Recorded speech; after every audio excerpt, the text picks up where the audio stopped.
Step by step the longest march can be won,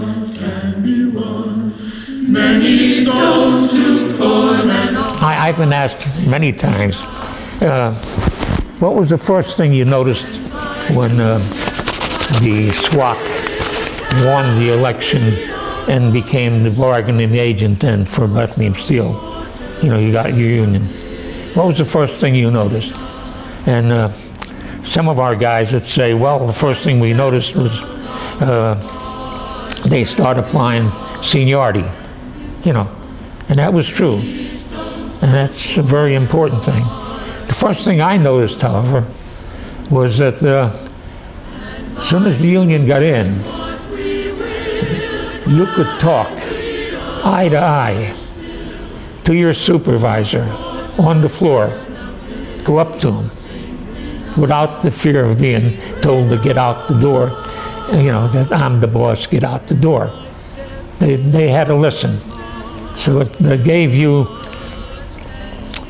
a little bit of a pride in yourself that you were able to then discuss something with the supervisor, whereas before you didn't have a right to do it. But as a kid, I would have never dreamed that I would be where I am today.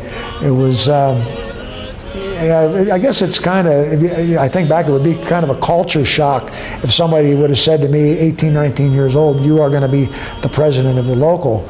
And I just didn't think that that would ever be. I really got active in the union from about 1973. I ran for and I was successful in getting onto the grievance committee.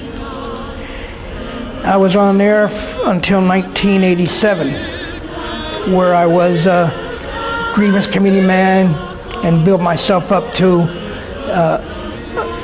the assistant chairperson of the grievance committee for the tri-local.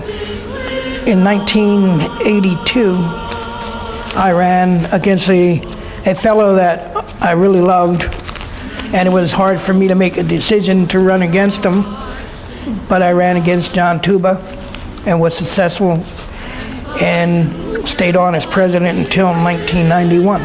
So which was the thing that protected us was the union.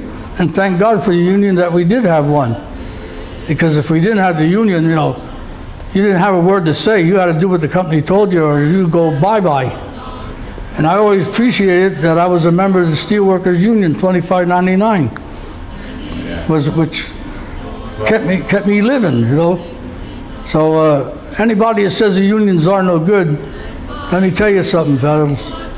You better have a union because you're backed up 100% with a union.